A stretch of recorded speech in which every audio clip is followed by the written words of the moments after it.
Gilles, bonsoir, comment ça va? Bonsoir François, bonsoir Luc, bonsoir Yvon, bonsoir tout le Bonsoir. monde. Très bien. Salut. J'espère que ça va bien, oui. J'ai manqué d'électricité. Il y a eu une panne d'électricité ici de 9h30 jusqu'à. Ça devait se terminer à 6h moins quart, mais 7h moins quart, finalement, ça s'est terminé 1 heure plus tard.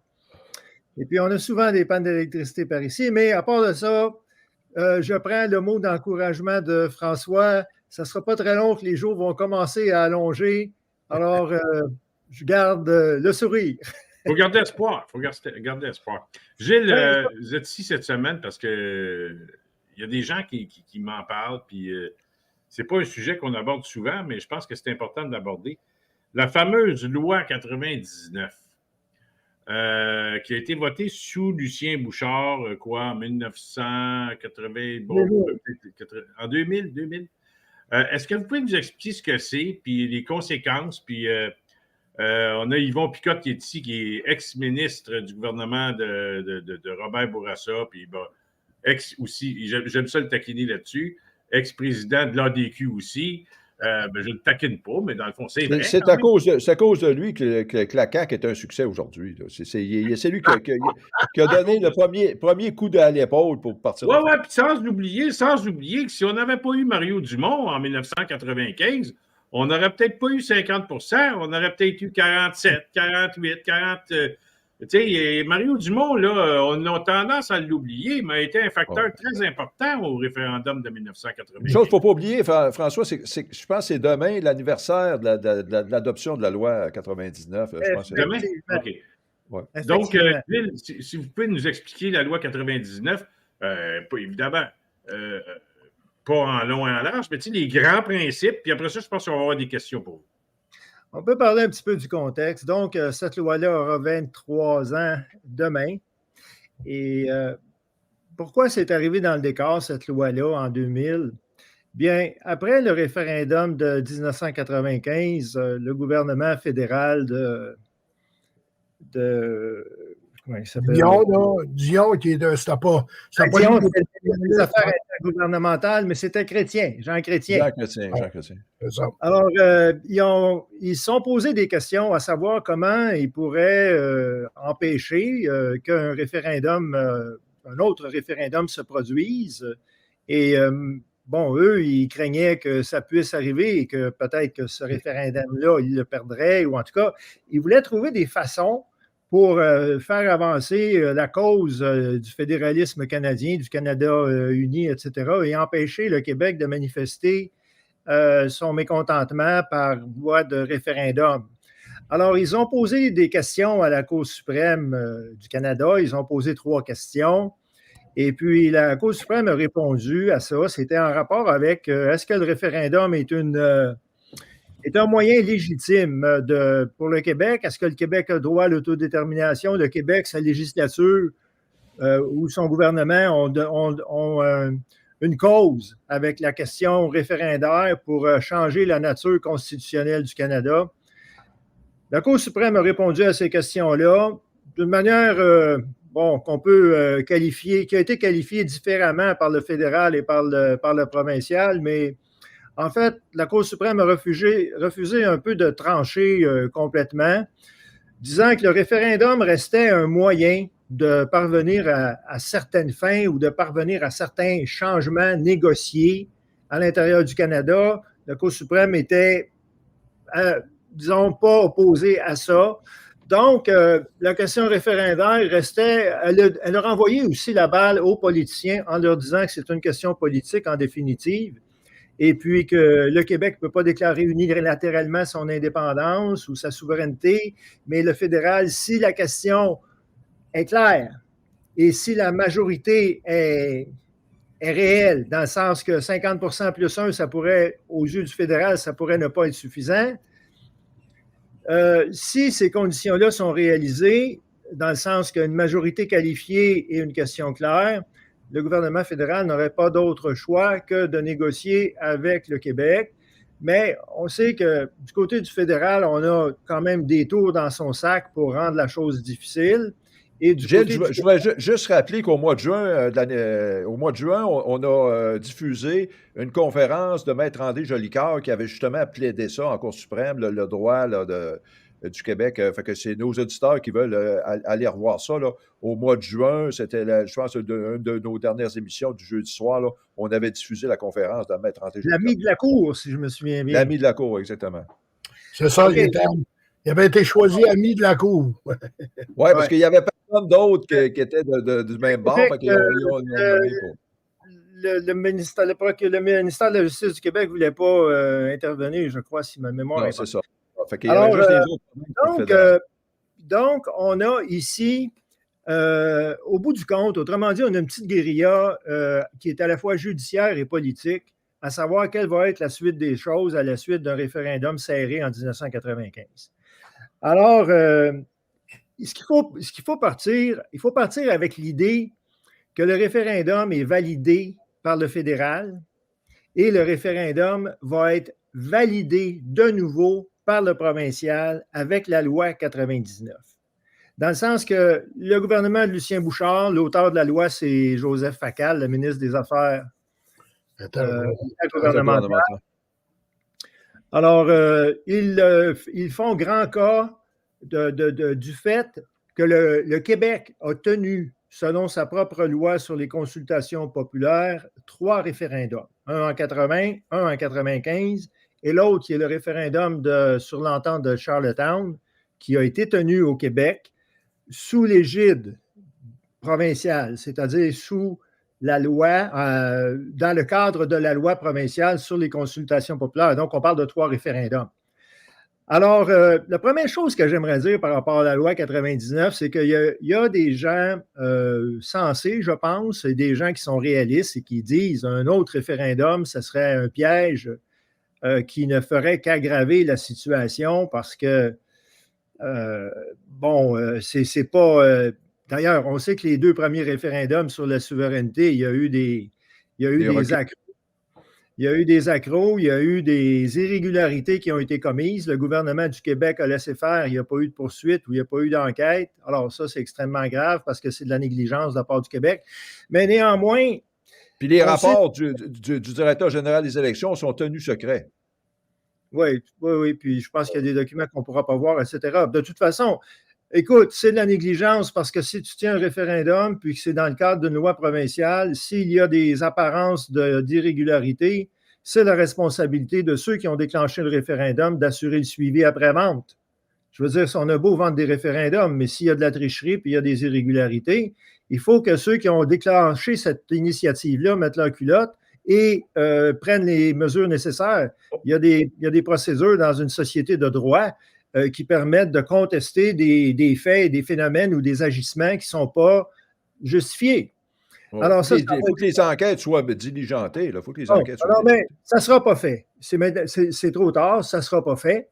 Alors, on est dans une situation où est-ce que le Québec, advenant un prochain référendum, est extrêmement vulnérable.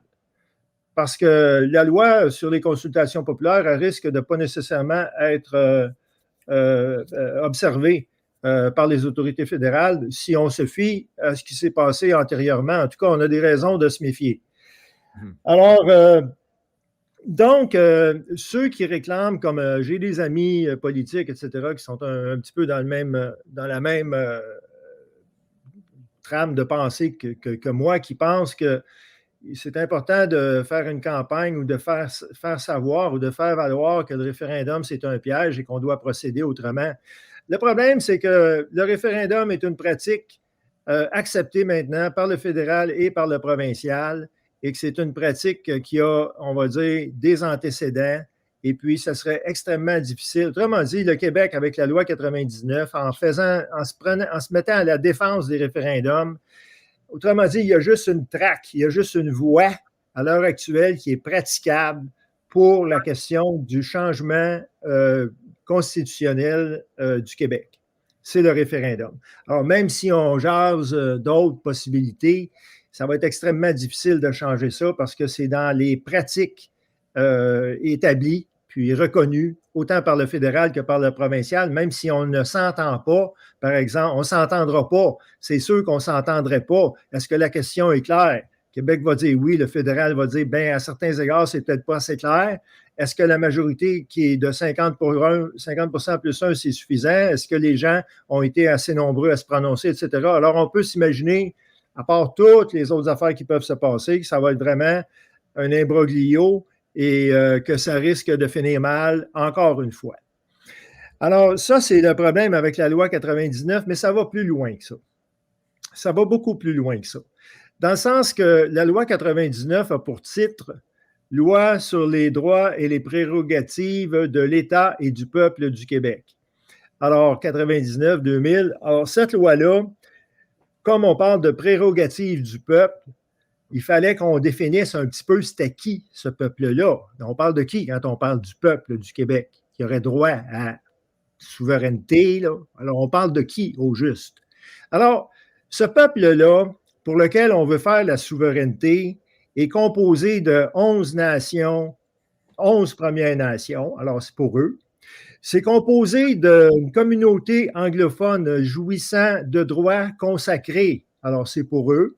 Et les droits consacrés, écoutez bien, là, messieurs, dames, les droits consacrés, ça veut dire que les injustices actuelles ou les déséquilibres que réprouve le mouvement Québec français ou des mouvements comme Impératif français depuis des décennies, là, ces injustices-là sont là pour durer, même dans un Québec souverain. Parce que par la loi 99. le Québec a accepté que les droits des droits consacrés. C'est-à-dire que ce n'est pas défini comme étant des privilèges accordés à une communauté linguistique et nationale, on va dire, d'anglophones, du fait de la conquête. Au départ, c'est ça. Parce que quand la conquête a lieu, on remonte un petit peu loin, mais permettez-moi de le faire si vous voulez bien, parce que ça explique ce qui se passe aujourd'hui.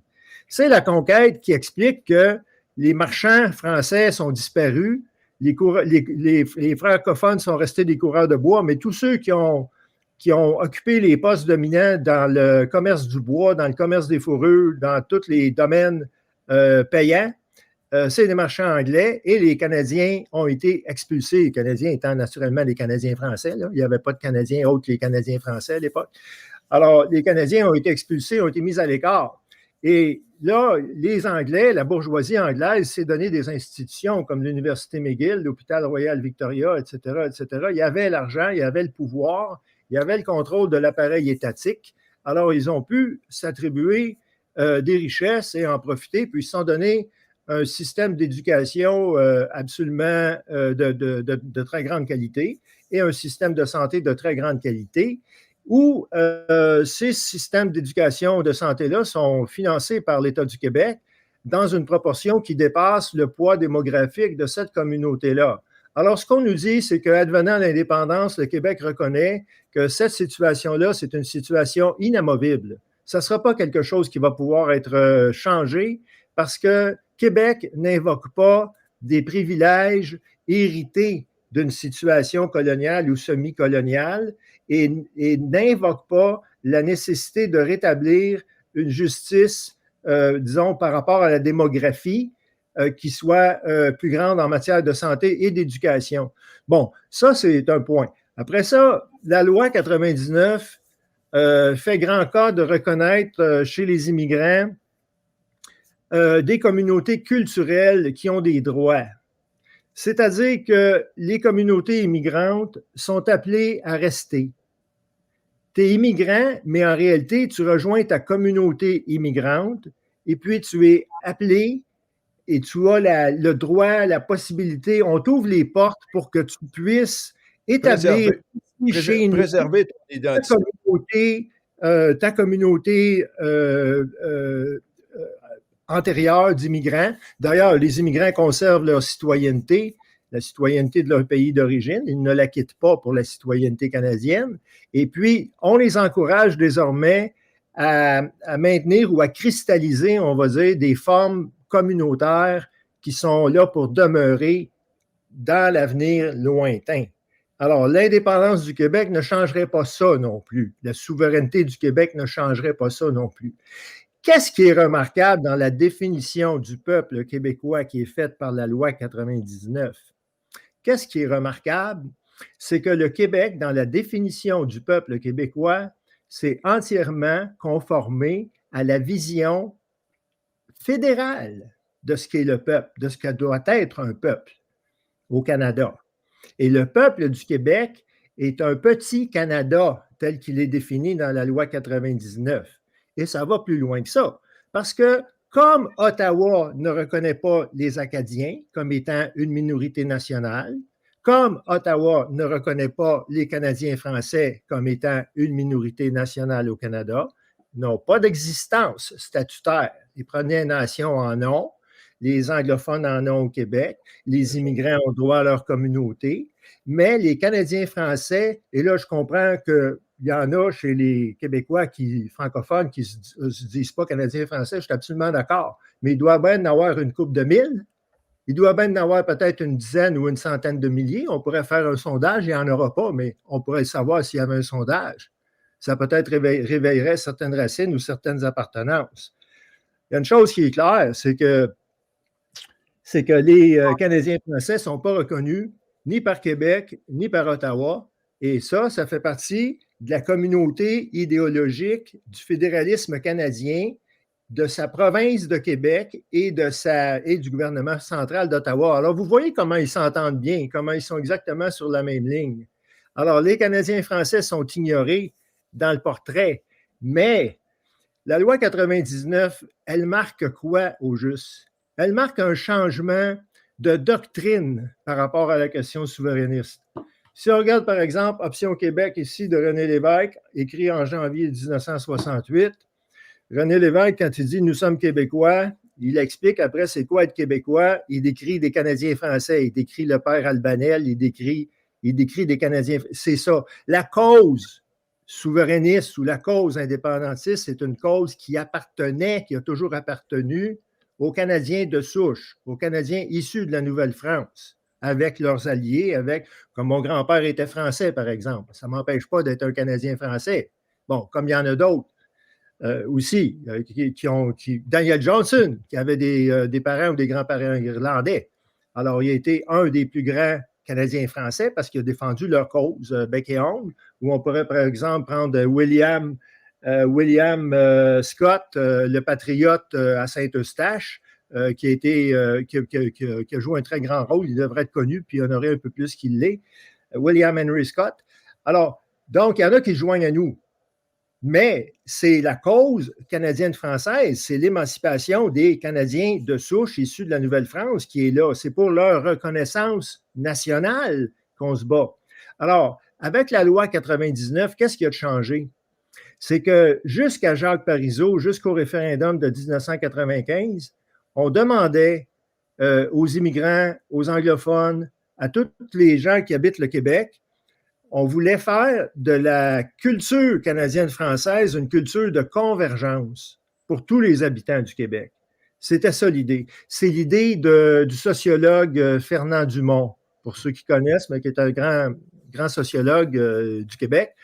Et il défendait cette idée-là, que si on veut faire la souveraineté, si on veut s'émanciper, etc., il faut accueillir les autres et les intégrer, les faire embarquer ou les faire se joindre, les faire prendre le train en marche avec nous.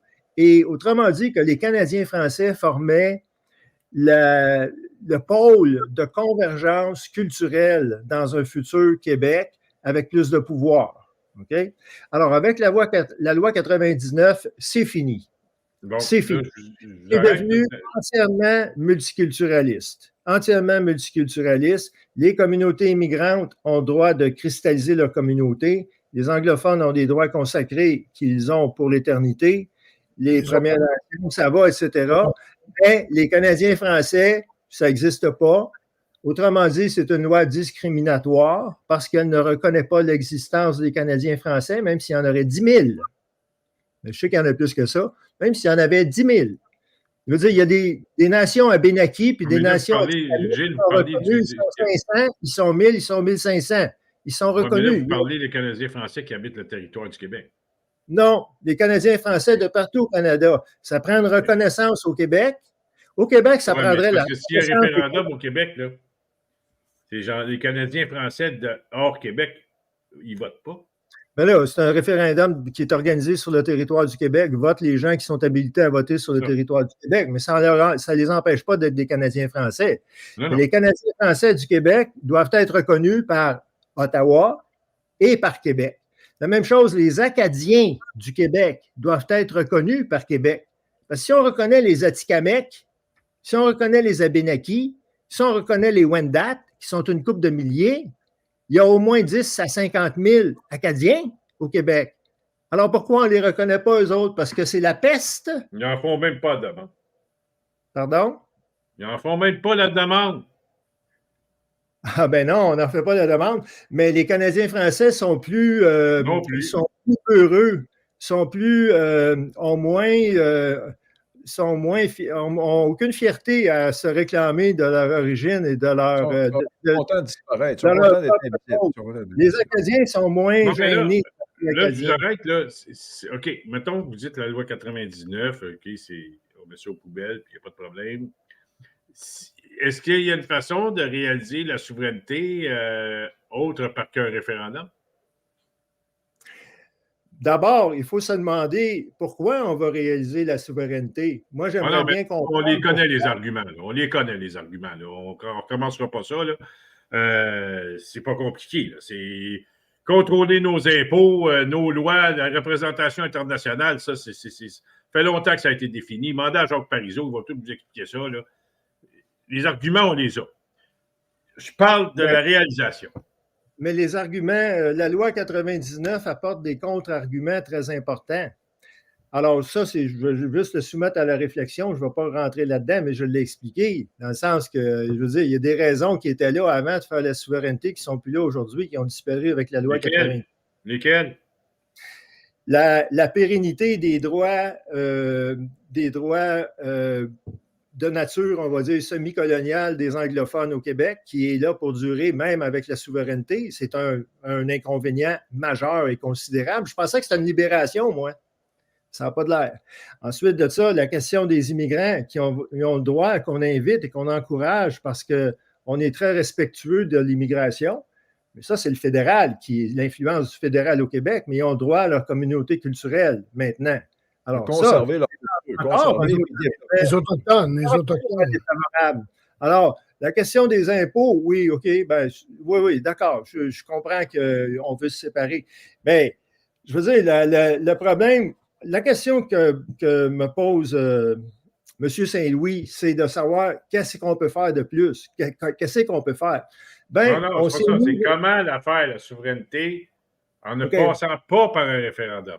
OK. Bon, je pense que la question, pour moi, en tout respect, je pense que la question est mal posée. Moi, je pense que la question, c'est comment assurer notre avenir national. Ce n'est pas la question de faire la souveraineté qui pourrait nous faire disparaître pareil. C'est d'abord la question de comment, comme peuple fondateur, comme premier peuple européen du Canada, comment assurer notre avenir national. C'est ça qui est la question. Et notre avenir national passe par la reconnaissance des Acadiens en tant qu'Acadiens et des Canadiens issus de Nouvelle-France, qu'on appelle Canadiens français, mais en réalité, c'est les Canadiens. On a été les Canadiens pendant 200 ans avant qu'il y ait des Anglais qui s'appellent Canadiens. Alors, là, j'aimerais laisser la parole à Yvon parce que ça fait...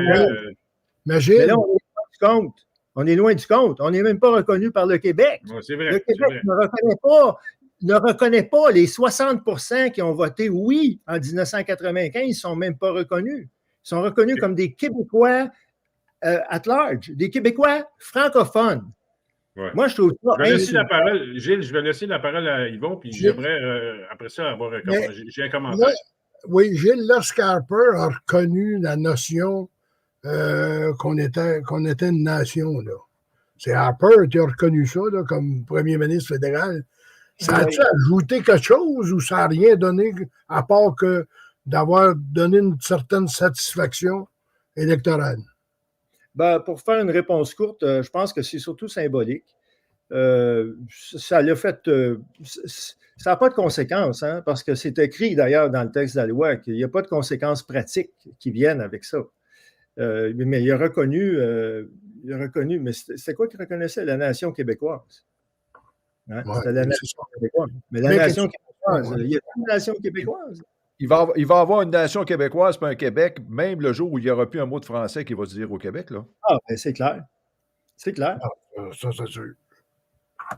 Je veux Parce dire, qu'on est quand Québécois autant que les j'entends Ontariens. Mathieu Bock-Côté et compagnie qui nous disent que le Québec va disparaître, les Québécois vont disparaître.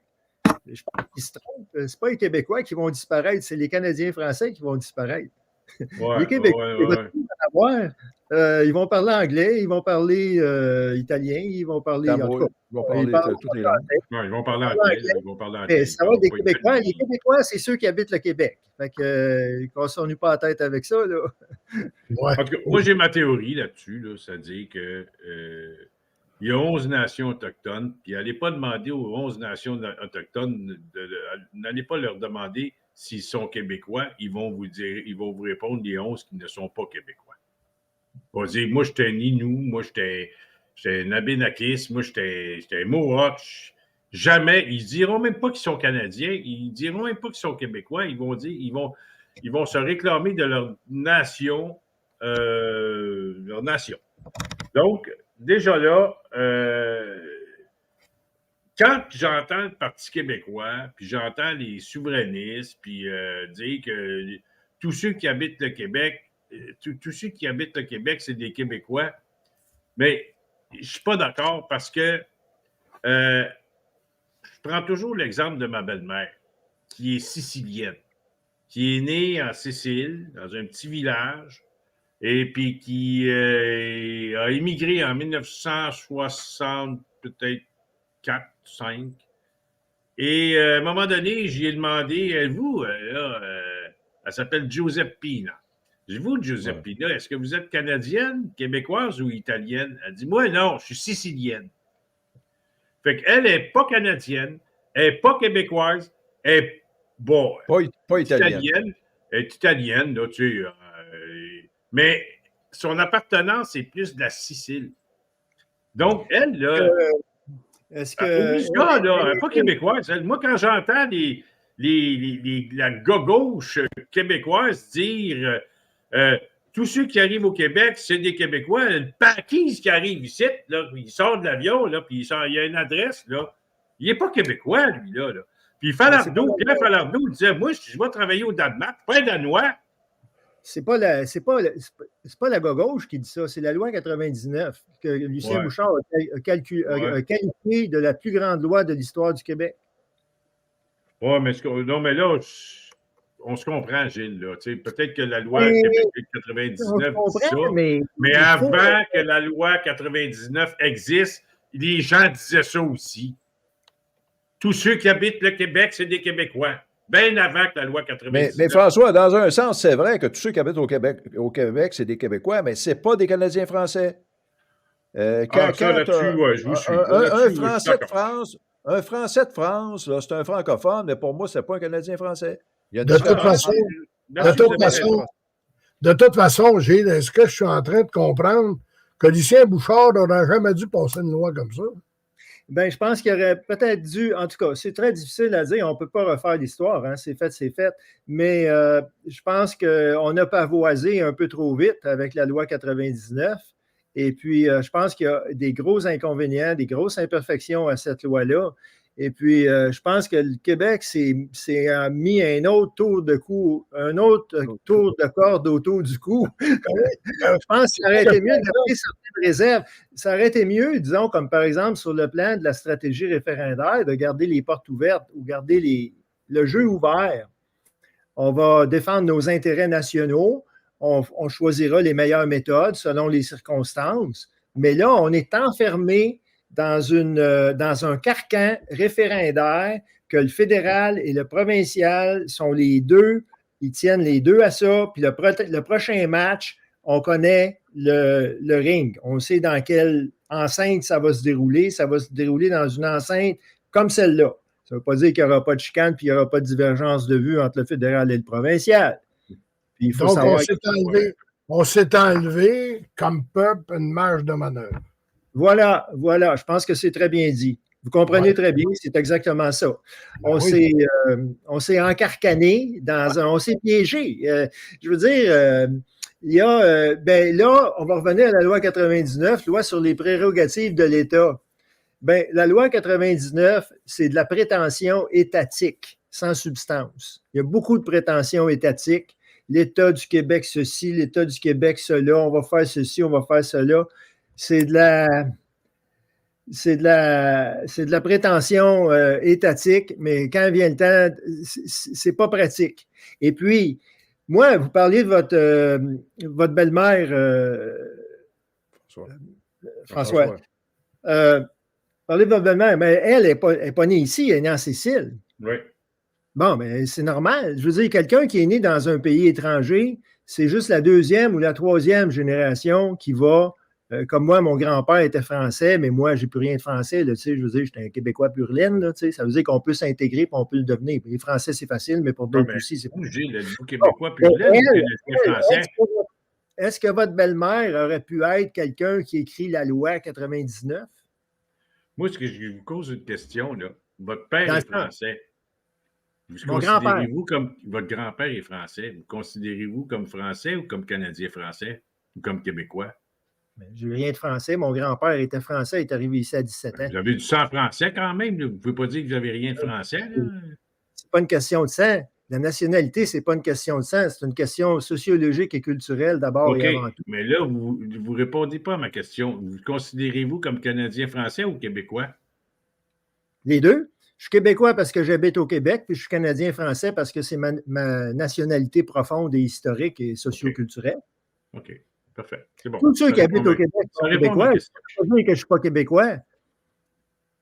François, je vais donner un exemple. Quand j'étais jeune, j'avais un ami, c'était des Pieds Noirs, il venait d'Algérie. Lui, il était un peu de mon âge, peut-être 2 ans plus vieux que moi. Puis il y avait 2 sœurs plus jeunes. Ben, les 2 sœurs parlaient à française quand ils sont arrivés. Mais après, au cours des années, ils ont fini par prendre l'accent québécois. C'est l'accent des Canadiens français, sont devenus des Canadiennes françaises.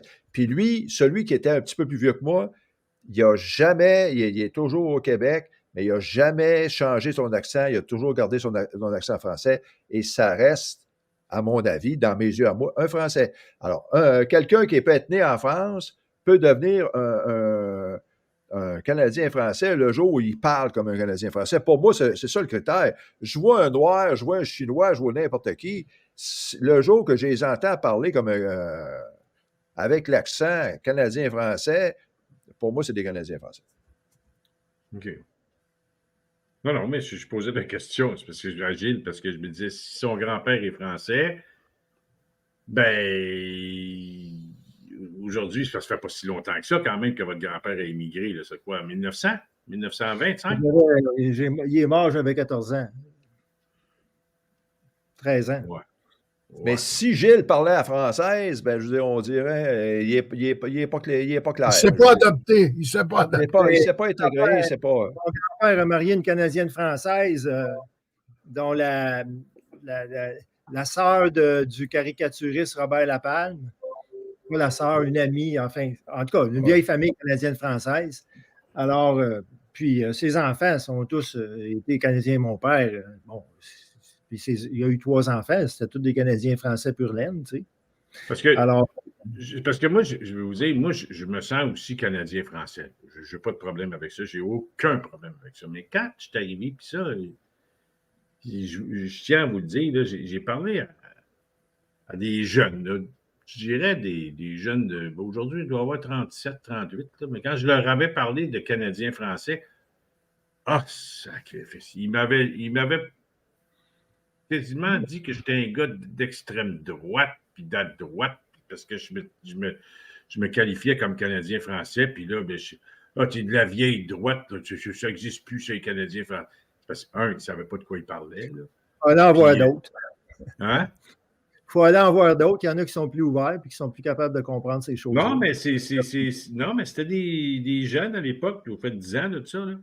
Mais je disais, tabarouette, je dis, ouais, on a du chemin à faire encore. Parce que s'il n'y a pas eu de cours d'histoire là, il n'y a pas. Quand les cours d'histoire se sont donnés, ils n'étaient pas là.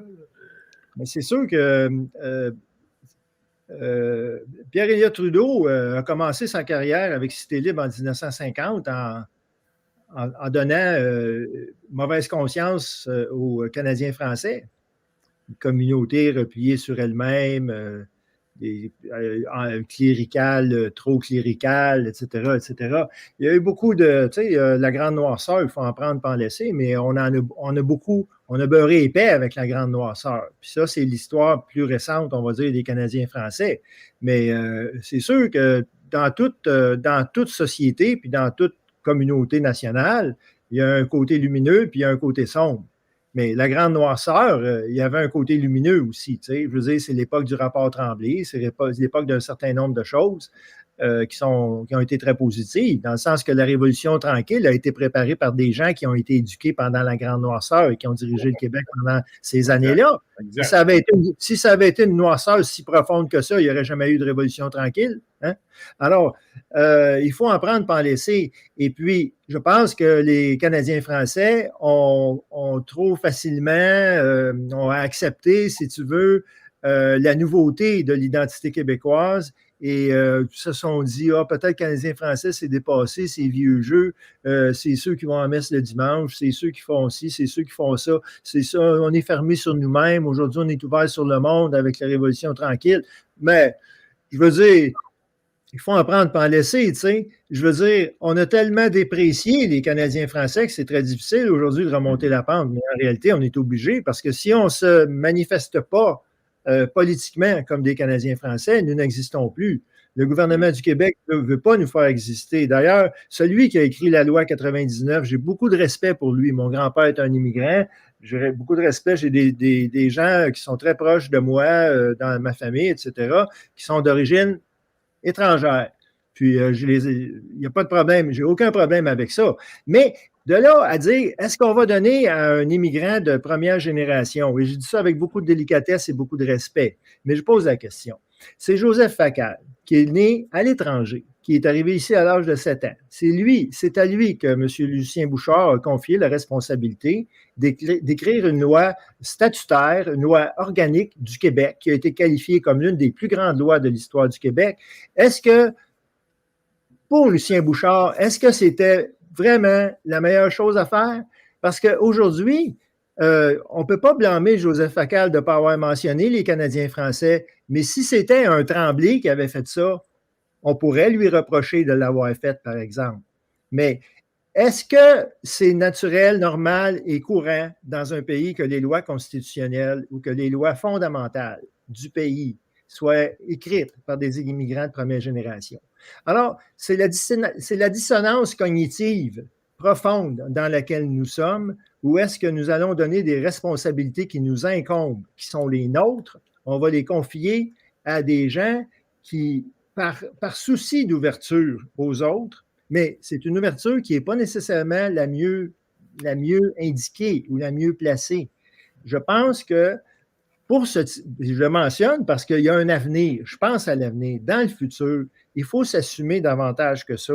Quand il y a des lois qui représentent quelque chose de fondamental pour la société, je pense que c'était très important de choisir le comité, les gens ou les personnes qu'on va rassembler autour de ces missions-là, qui sont des missions historiques.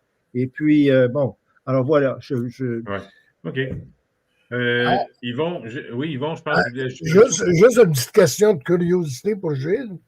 Gilles, avez-vous eu l'occasion de parler de ce que vous nous dites avec Joseph Facal un jour? Non, j'aimerais bien ça en parler. Je n'aurais pas de problème à en parler avec lui. Et puis, je pense... Mais, M. Picotte, ce qui arrive, c'est qu'on n'est pas là. On n'était pas là, dans le sens qu'il y a eu une commission parlementaire. Vous connaissez le fonctionnement. Ouais. Bon, il y a eu une commission parlementaire qui a siégé assez longtemps sur la question de la loi 99. Les Autochtones se sont présentés, les syndicats se sont présentés, des groupes de pression, des gens de toutes sortes d'horizons, si tu veux, de la société, sont venus là pour témoigner. Mais il n'y a pas eu de personne qui s'est présentée pour défendre, pour dire, par exemple, dans la loi, là, quand vous définissez le peuple québécois, il n'y a pas de Canadiens français dedans, même s'il y a bien des Québécois qui ne se définissent pas nécessairement comme Canadiens français, il y en a encore qui le font. Il y en a encore une couple de mille au moins qui le font. Peut-être même plus, hein? On ne sait pas. On ne sait pas combien. On ne sait pas. Mais je veux dire, ça existe, là, cette réalité Ça existe, historique. mais j'en ai connu. Moi, j'en connais, mais ils sont.